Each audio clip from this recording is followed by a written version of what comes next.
नमस्कार दोस्तों, आप सभी का मैथ्स विक्रम बनाड़ यूट्यूब चैनल पर हार्दिक स्वागत है।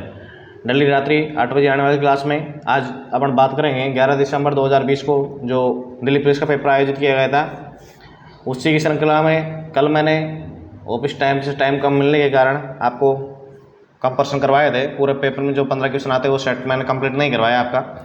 बाकी बचे हुए क्वेश्चन आज अपन इस वीडियो में करेंगे और देखिए किस प्रकार से अपन एग्जाम में क्वेश्चन को करेंगे ताकि अपन का टाइम से कम टाइम लगे और अपन को ट्रिक भी याद करने की जरूरत नहीं हो। तो किस प्रकार बेसिक और ऑप्शन का यूज करते हुए अपने यहाँ पे सॉल्यूशन प्राप्त करेंगे ताकि आपको एक रटने की समस्या दूर हो जाएगी। और ये बेसिक ध्यान में रखते हुए जो बेसिक आपको हर जगह हर कोचिंग में बेसिक आपको मिल जाएगा और बेसिक से ही अपन आंसर किस प्रकार पहुंचेंगे, ये चीज़ें सबसे बड़ी इंपॉर्टेंट होती है। कि अपन जो ट्रिक रखते हैं तो ट्रिक को अपन को याद करनी पड़ती है। अगर ट्रिक अपन को एग्जाम में भूल गए तो आंसर लाने में अपन को प्रॉब्लम होती है।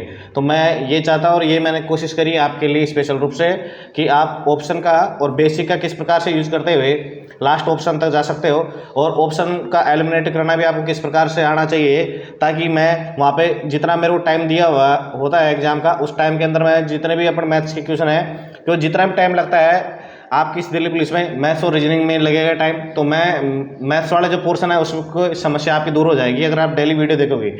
तो उम्मीद कर रहा हूँ आपने चैनल सब्सक्राइब कर दिया होगा, अगर नहीं किया तो कीजिए, दोस्तों से करवाइए। जैसे जैसे हमारे सब्सक्राइबर आप बढ़ाते जाओगे तो हमें भी एक वो एनर्जी मिलती है ताकि हम भी आपके लिए और भी यहाँ पे बेटर कर सके।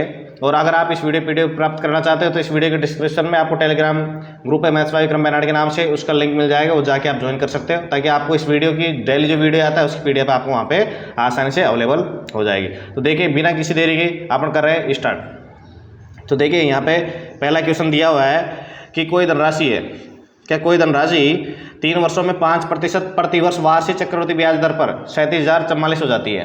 कितनी हो जाती है? 37,044 हो रही है। वही धनराशि 2 वर्ष बाद में दर क्या हो रही है? 15% 8 माह वाली चक्रवृद्धि ब्याज दर पर बढ़कर कितनी हो जाती है? x हो जाती है। राशि बढ़कर x हो रही है। पहले देखिए यहाँ पे अपन देखेंगे, पहले जो दर मेरे को दी हुई है, पहले दर क्या थी? 5% थी। पहले क्या दर दी हुई थी? यहाँ पे मेरे को 5% दी हुई थी। अब दर है यहाँ पे 15%। क्या है? 15% दर है यहाँ पे। देखिए अब जब ये दर 15% है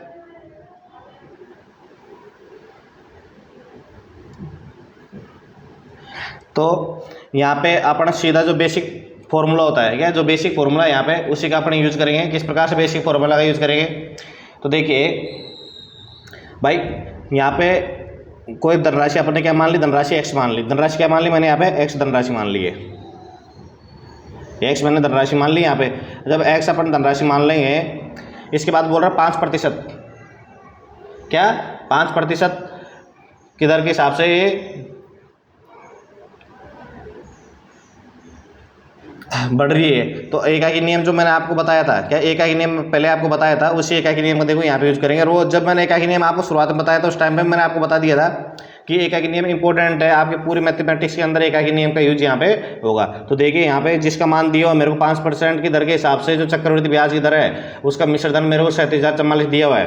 तो देखो यहाँ पे अपन लगे हैं x का, अब ये जो 5% को 5 बटा क्या लिखेंगे अपने यहाँ पे 100, तो 105 बटा यहाँ पे मैंने लिख दिया इसको 100। अभी कितनी बार है? 3 बार है, 3 साल के लिए है, तो यहाँ पे अपन 3 बार इसको लिख देंगे।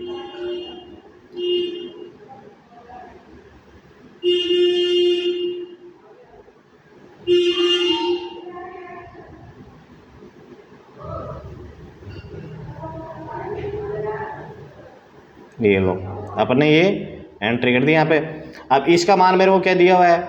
इसका मान मेरे को दिया हुआ है यहाँ पे 37,044। कितना दिया हुआ है? इसका मान मेरे को 37,044 दिया हुआ है। ठीक है, 37,000 यहाँ पे 44 का मान दिया हुआ है। अब देखो यहाँ पे दर, जब ये बोल रहा है दर क्या है? 15% है और 8 माह वाली, मतलब 8 माह के हिसाब से इसने उसके खंड बना दिए। 2 साल की बात कर रहा है तो 2 साल में 8 माह के कितने खंड बनेंगे? 3 खंड बनेंगे। लेकिन 8 दर 15% क्या है? 12 महीने की, तो 8 महीने कितनी हो जाएगी? 10% हो जाएगी। 10% हो जाएगी। तो देखो यहाँ पे x इंटू 110। भाई यहाँ पे भी अपन को क्या याद करना? मिश्र धन याद करना है अपने को। तो यहाँ पे भी अपन ने ये 3 खंड बना दिए।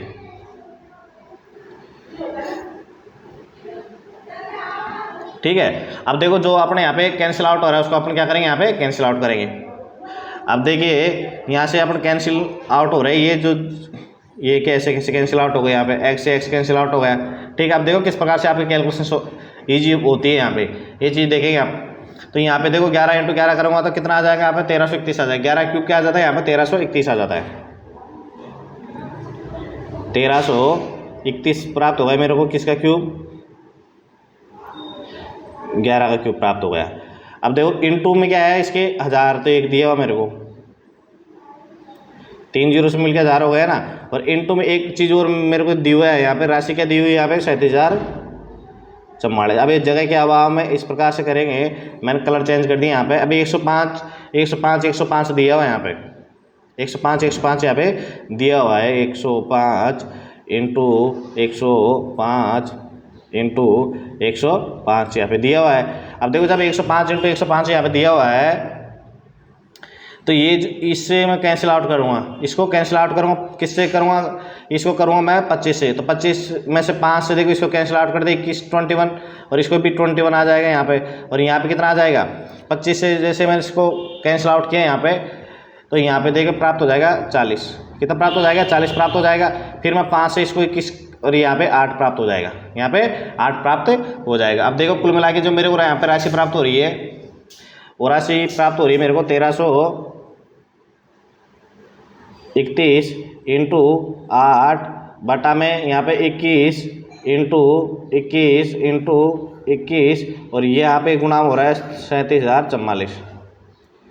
37,000 यहाँ पे 44 यहाँ पे गुणा हो रहा है। तो देखो जो यहाँ पे 21 जो 3 बार रिपीट हो रहा है, इससे ये डिवाइडेशन करेंगे क्या, इसको डिवाइड करेगा ये कितनी बार करेगा, ये कितनी बार करेगा, ये 4 बार। यहाँ पे 37 जो 21 का क्यूब है वो 37,044 को कितने बार डिवाइड कर देगा, 4 बार। अब आप लोग 1331 गुणा 32 हो जाएगा, 8 चौक 32 हो जाएगा। तो क्या हो जाएगा यहाँ पे देखो 1331 गुणा क्या हो जाएगा, 32 हो जाएगा।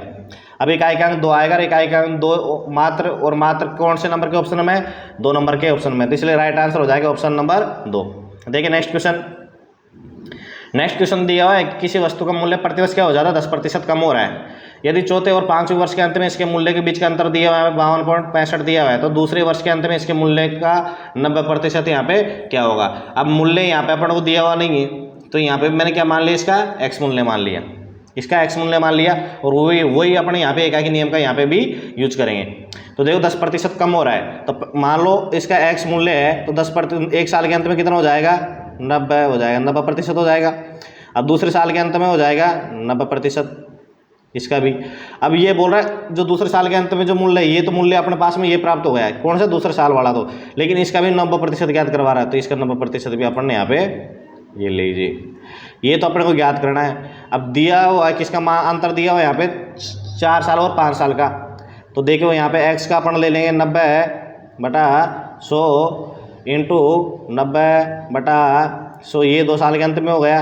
फिर ये हो जाएगा 3 साल के अंत में, और ये हो जाएगा भाई यहाँ पे 4 साल के अंत में। अब ये तो फिर अपन कॉमन ले लिए इसमें से, तो 5 साल के लिए एक एक्स्ट्रा में आएगा, तो यहाँ पे 90 अपन ने क्या कर दिया, यहाँ पे 100 कर दिया, और यहाँ पे 52.65 आ गया। उम्मीद कर रहा हूँ आपको समझ में आया होगा। तो देखिए दोस्तों, अब यहाँ से कैंसिल आउट करेंगे, देखो किस प्रकार से अपना ये सीधा ये पूरा ये कैंसिल आउट हो गया। यहाँ पे 90/100 बच गए, तो 1 0 से 1 0 ये कैंसिल हो जाएगी, 9/10 बच जाएगा। और यहाँ पे भी अपना एलसीएम लेंगे, तो 100 चले जाएगा, कहाँ पे 100 चला जाएगा यहाँ पे, और 100 में से 90 कम करेंगे 10/100 प्राप्त हो जाएगी, जिसको अपन लिख सकते हैं 1/10, यानी 9 × 1/10 यहाँ में प्राप्त हो जाएगा। 9/10 इंटू 1/10 करेंगे तो 100 चला जाएगा ऊपर, और 9 बच जाएगा यहाँ पे नीचे, 100 चला जाएगा ऊपर अंश में, और 9 बच जाएगा नीचे, और इनटू में क्या हो जाएगा, जो दिया हुआ वैल्यू कितनी दी हुई है यहाँ पे 52.65 दी हुई है। अब देखो ऊपर अंश में मेरे पास में क्या 2 0 है, तो 2 0 यहाँ पे दशमलव से कैंसिल आउट हो जाएंगे। अब 9 का इसमें भाग देंगे, तो 9 का 5 बार देंगे, 9 5 45 बच गए 7 76 9 7 9 8 72 होता है, और बच गए 4 9 5 45 585 राइट आंसर यहाँ पे प्राप्त हो जाएगा। देखिए कितना इजी क्वेश्चन है। बाकी मैंने यहाँ पे बेसिक से किया है, बेसिक आपको दिखा ही दे रहा है कि बेसिक से देख ले कितना जल्दी यहाँ पे आंसर प्राप्त हो गए, ट्रिक की जरूरत ही अपने को यहाँ पे नहीं है। अब देखिए यहाँ पे क्वेश्चन दिया हुआ है 10 संख्याओं को औसत दिया हुआ है 73.8 दिया हुआ है, तो मेरे को टोटल निकालूंगा तो संख्याओं से गुणा कर दूंगा औसत को, तो टोटल कितना निकल के आ जाएगा यहाँ पे 728 टोटल निकल के आ जाएगा। अब बोल रहा है पहली 6 संख्या को औसत कितना 88.5 है, तो 6 को मैं 88.5 से जैसे गुणा करूँगा यहाँ पे, तो यहाँ पे मेरे को क्या प्राप्त हो जाएगा, जैसे मैंने यहाँ पे गुणा किया किसको 6 इंटू 80.5 को, 6 इंटू 80.5 जैसे मैंने गुणा किया यहाँ पे, तो यहाँ पे मेरे को प्राप्त हो जाएगा, कितना प्राप्त हो जाएगा 531 प्राप्त हो जाएगा, 531 यहाँ पे मेरे को प्राप्त हो गया। अब देखो ये बोल रहा है आगे अंतिम 5 संख्याओं को औसत, अंतिम 5 संख्याओं को औसत करेंगे अपन, तो उसके लिए 5 को 64.4 से मैं यहाँ पे गुणा करूँगा, 5 को 64.4 से गुणा किया मैंने, तो क्या प्राप्त होगा मेरे को यहाँ पे प्राप्त हो जाएगा 322, कितना प्राप्त हो जाएगा 322 प्राप्त हो जाएगा। अब देखो यहाँ पे अब एक चीज़ को आप नोटिस कीजिए कि ये 728 तो 10 संख्याओं का औसत है, क्या 10 संख्याओं का औसत है, और ये आपने यहाँ पे 6 संख्याओं का औसत एक अपने एक निकाल लिया 6 संख्याओं का योग, और यहाँ पे 5 संख्याओं का योग निकाल लिया, टोटल कितने संख्याओं का योग हो गए 11 संख्याओं का योग हो गया। और इसमें अब जब 11वें संख्या का योग हो गया तो इसमें छठे नंबर पे जो संख्या है वो डबल डबल रिपीट हो गई। अब ये क्वेश्चन ये बोल रहा है यदि छठी संख्या को निकाल दिया जाता है तो शेष संख्या का औसत क्या होगा, तो यहाँ पे टोटल देखेंगे अपन 531 और 322 को योग करके, तो ये कितना हो जाता है 853 हो जाता है, 853 हो जाता है। अब इसमें से जो 10 संख्याओं को योग करेंगे तो अपन को घटा देंगे उसको, तो अपने जो छठी संख्या है उसका मान यहाँ पे निकल के आ जाएगा, तो उसका मान निकल के आ गया कितना 125 आ गया, उसका मान कितना आ गया यहाँ पे 125 है, उसका मान अपने को प्राप्त हो गया। अब देखिए 125 मान जैसे अपने को प्राप्त हो गया, अब यहाँ पे जो छठवीं संख्या का मान 125 प्राप्त हो गया, उसको जो 10 संख्याओं का जो टोटल निकला 728 उसमें से माइनस कर दूंगा तो 9 संख्याएं बच जाएंगी मेरे पास, छठी संख्या आउट हो जाएगी। तो 728 में से 125 अब मेरे को क्या करना है माइनस करना है, 125 इसमें से मैंने माइनस किया तो मेरे पास 3 2 603 बच गया है, 603 बच गया। अब संख्या कितनी बच गई मेरे पास में 9 संख्याएं बच गई, तो शेष संख्याओं का ज्ञात करवा रहा है ना औसत, तो इसमें 9 का अपना भाग देंगे, तो 9 का जैसे मैंने भाग दिया तो 9 से 6 आ रहा है, 6 जब देख रहे हैं तो सभी ऑप्शन में आ रहे हैं, उसके बाद बच गए कितने 6 9 7 63, तो 67 होनी चाहिए राइट आंसर यहाँ प्राप्त हो जाएगा। देखिए नेक्स्ट क्वेश्चन दिया हुआ है यहाँ पे, विभाजन की एक क्रिया में भाजक क्या है, भागफल का 14 गुना है और शेषफल का 7 गुना है। यदि शेषफल कितना है 34 है, सीधा अपने शेषफल से स्टार्ट करेंगे, प्लस में शेषफल क्या होता है प्लस या माइनस होता है, तो शेषफल हो गए यहाँ पे 34। अब ये जो बोल रहा है कि जो भाजक है भागफल का 14 गुना है और शेषफल का क्या है 7 गुना, तो 7 गुना कर देंगे शेषफल का 34 आ गए। अब ये बोल रहा है भाजक का 14 गुना है, तो भाजक 14 गुना निकालने के लिए शेषफल तो ये सॉरी जो भाजक है, भाजक तो मेरे पास में आ गए, शेषफल से कितना आ गया 7 इंटू 34, लेकिन ये भागफल का कितना गुना 14 गुना, तो 14 इंटू क्या कर दूंगा भागफल को x मान लिया मैंने, यहाँ से भागफल निकालने के लिए मैं ये कर रहा हूँ, यहाँ पे 2 टाइम्स हो जाएगा, ये 17 आ जाएगा यहाँ पे, तो गुणा में यहाँ पे आ जाएगा 17, कितना आ जाएगा यहाँ पे 17 आ जाएगा। अब देखो यहाँ पे 34 दोनों जगह है, तो 34 को मैं एक आउट कर लेता हूँ, कॉमन कर दे, 17 को 7 से करूँगा तो 119 यहाँ पे प्राप्त हो जाएगा, और इंटू एक प्लस कर देंगे उसमें कॉमन लेने के बाद में तो 120 प्राप्त हो जाएगा, यानी आप लोगों को निकालना है 34 इंटू 120, 34 इंटू 120 हो जाएगा।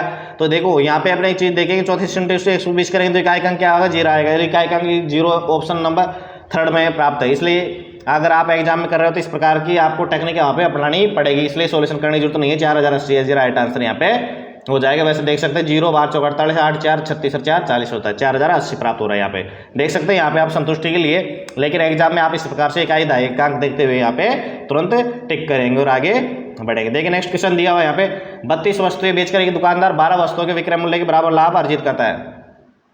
अब ये 32 वस्तु बेच रहा है, लेकिन उसमें 12 वस्तुओं के विक्रय मूल्य के बराबर लाभ कर रहा है, यानी वो एक्चुअली में जो कीमत है वो 20 वस्तुओं की है, यानी 20 वस्तुओं पे वो 12 का लाभ यहाँ पे प्राप्त कर रहा है। कितने का लाभ प्राप्त कर रहा है 12 का। अब 12 का लाभ कितने प्राप्त कर रहा है, 12 का लाभ प्राप्त कर रहा है 20 वस्तुओं पे, 20 इंटू यहाँ पे कर देंगे प्रतिशत के लिए, यहाँ पे मैंने 100 कर दिया, 20 से इसको कर देंगे 5 पर और 12 5 60, तो 60% यहाँ पे प्राप्त हो गया, यानी 60% क्या होगा उसको लाभ होगा। देखिए नेक्स्ट क्वेश्चन, अगर यहाँ पे देखिए यहाँ तो विक्रय मूल्य दिया हुआ है, यहाँ पे देखो बेचकर तो क्या हो जाता है विक्रय मूल्य होता है, यहाँ पे विक्रय मूल्य, अगर यहाँ पे क्रय मूल्य हो जाता है ना तो बात यहाँ पे फिर अलग हो जाती है। यहाँ पे दिया विक्रय मूल्य, इसलिए 32 वस्तु बेचकर जब 12 का लाभ कमा रहा है, इसका मतलब है कि वो 20 वस्तु बेच के उसमें 12 का लाभ यहाँ प्राप्त कर रहा है।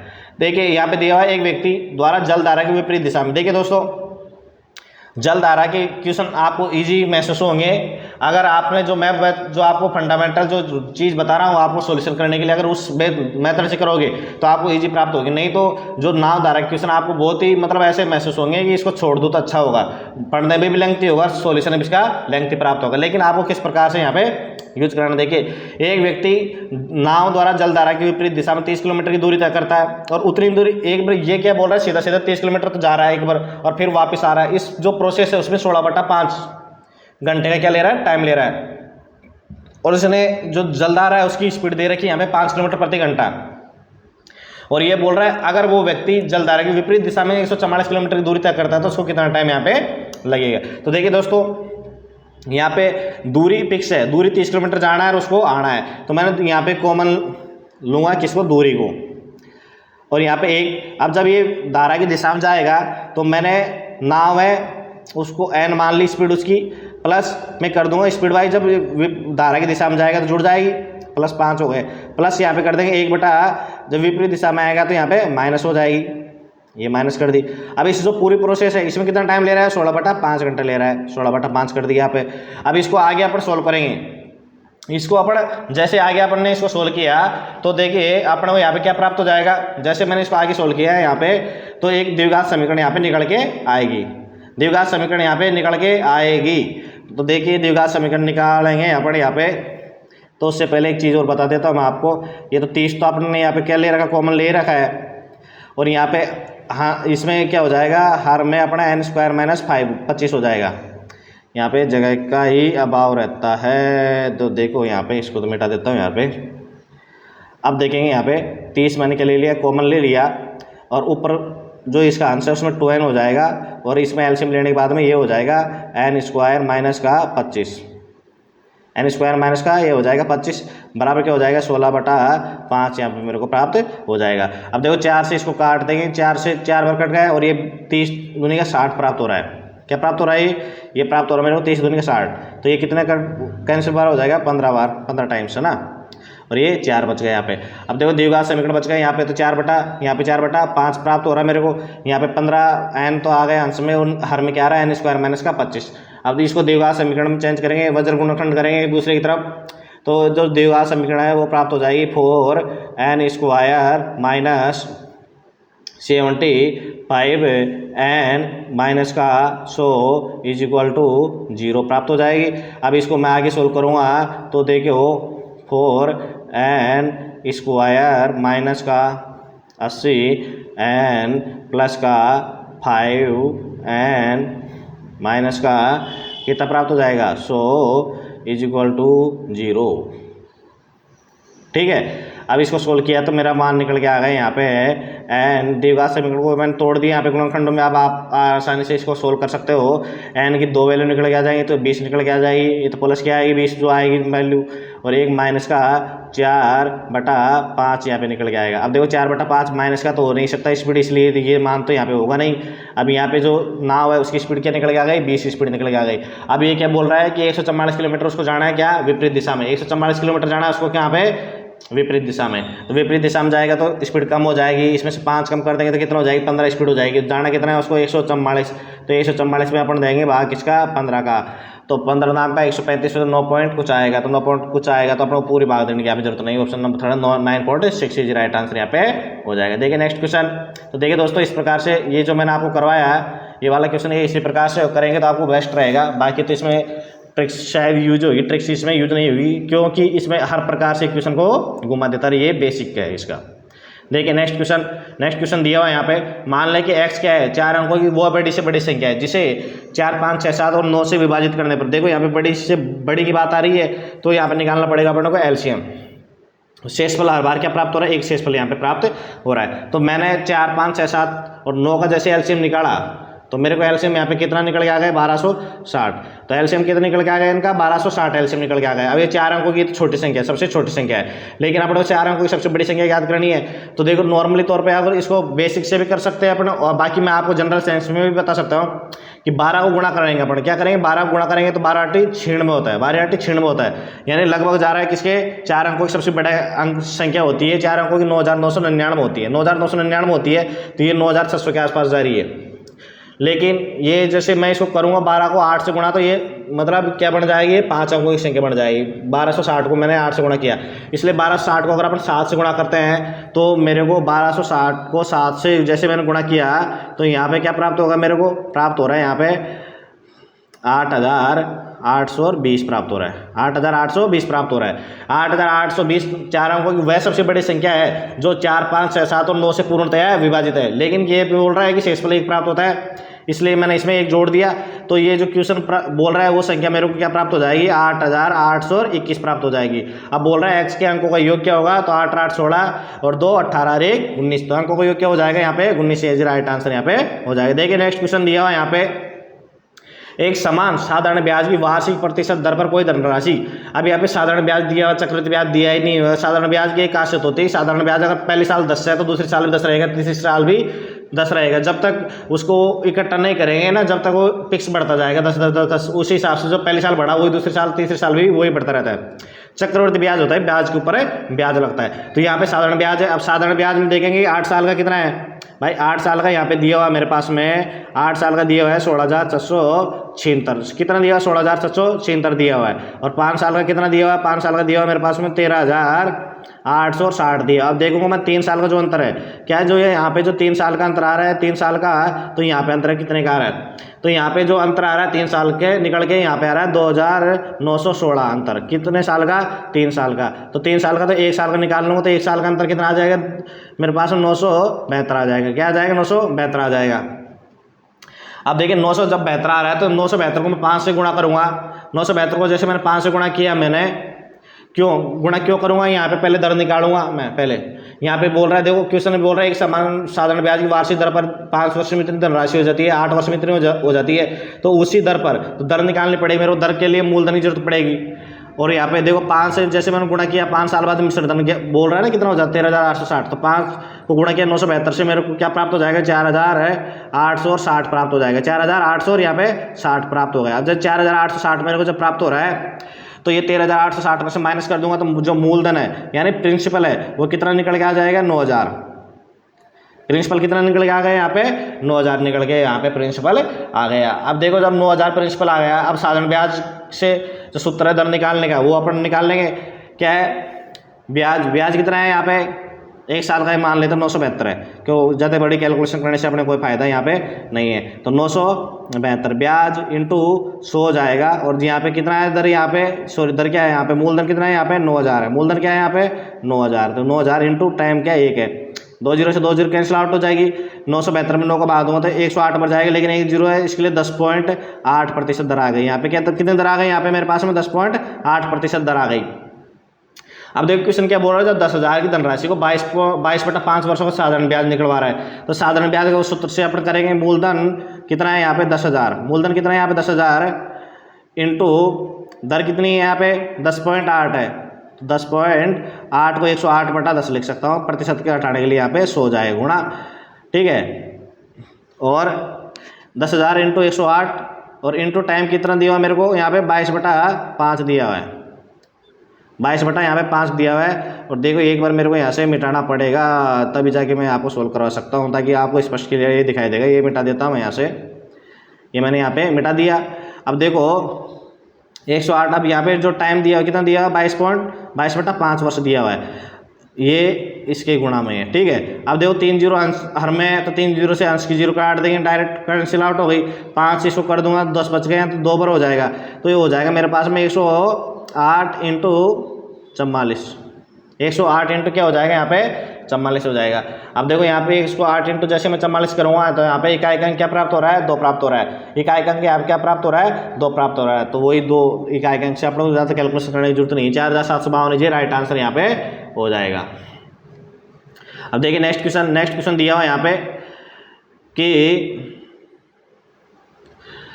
ए बी से क्या दिया हुआ है, ए बी से 48% क्या अधिक है तथा सी ए और बी के योग से 30% कम है, तो सी ए से कितने प्रतिशत यहाँ पे अधिक है। तो देखिए दोस्तों, जब ये अधिक की बात कर रहा है यहाँ पे क्या कर रहा है, कितने प्रतिशत यहाँ पे अधिक है। तो देखिए यहाँ पे अपन लेंगे ए और ए बी और ये ले लेंगे अपन यहाँ पे सी। अब ये बोल रहा है कि ए है जो बी से 48% अधिक है, तो बी कितना मान हो गए 100, तो ये कितना हो जाएगा 100 और 48 हो जाएगा, 148 हो गए। अब जो सी है ना, ए बी के योग, ए और बी का योग कितना है यहाँ पे 248 है, उससे 30% कम है यानी 70% हो गया। तो 1 0 से 1 0 कैंसिल आउट हो गए यहाँ पे। अब यहाँ पे करेंगे इसको गुणा, तो मेरे को यहाँ पे प्राप्त हो जाएगा 173.6, ये सी का मान प्राप्त हो गया। अब बोल रहा सी ए से कितने प्रतिशत अधिक है, सी ए से कितने प्रतिशत अधिक है, तो यहाँ पे देखेंगे कितना अंतर आ रहा है, यहाँ पे 25.6 का अंतर आ रहा है। तो 25.6 सी ए से तो ए का मान कितना है यहाँ पे 148 और मल्टीप्लाई कर दूंगा यहाँ पे मैं 100, क्या कर दूंगा मल्टीप्लाई यहाँ पे मैं 100 कर दूंगा। तो देखिए क्या आंसर, तो देखिए यहाँ पे 25.6 प्राप्त हो रहा है, क्या 25.6 यहाँ पे जैसे प्राप्त हो रहा है मेरे को। तो 4 से मैं इसको कैंसिल आउट कर दूंगा, 4 से इसको कैंसिल आउट कर रहा हूँ, तो देखो यहाँ पे 4 से कितने बार हो जाए 37 टाइम्स हो जाएगा, ये हो जाएगा 25 टाइम्स। अब आंसर में मेरे को 25 प्राप्त हो रहा है, तो इससे 25.6 से गुणा कर दूँगा किसको 25 को, तो क्या प्राप्त हो जाएगा मेरा 640 प्राप्त हो रहा है। अब 640 में भाग किसका देना है मेरे को 37 को भाग देना, जो बचपन में देते आए उसी विधि से दे लेंगे अपन। 1 पर गया 37 बच गया।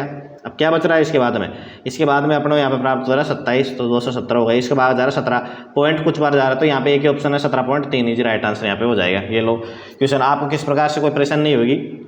इस प्रकार से दोस्तों ये जो अपन ने 11 दिसंबर 2020 को जो सेकंड शिफ्ट का पेपर हुआ था दिल्ली पुलिस का, उसके क्वेश्चन कर लिए। इसका कल आया था एक पार्ट और एक सेकंड पार्ट यहाँ पे आज मैंने कर दिया है। बाकी तो मैं कोशिश करता है एक वीडियो में पूरा करवाने की, लेकिन किसी पिछले टाइम से नहीं हो पाता।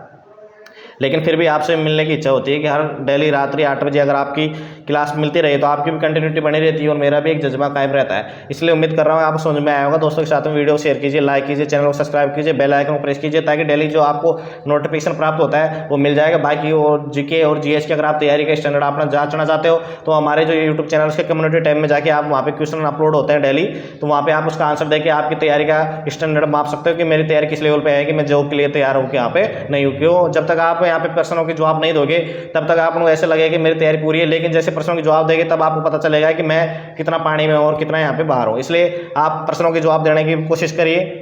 और इसलिए मैं बोलता हूँ, मैं इसीलिए वो एक तरीके से मैंने अलग से यहाँ पे आपके लिए एक मुहिम स्टार्ट करी हुई है कि आप वहाँ पे कम्युनिटी टैब में जाके जो पिछले ईयर में जो क्वेश्चन आए थे तरह तरह के एग्जामों के अंदर अदर स्टेट के में भी, क्योंकि एग्जाम कंपटीशन के एग्जाम में क्या होता है कि छत्तीसगढ़ का बिहार में, बिहार का राजस्थान में, राजस्थान का यूपी में, ऐसे इधर उधर घूमते रहते हैं।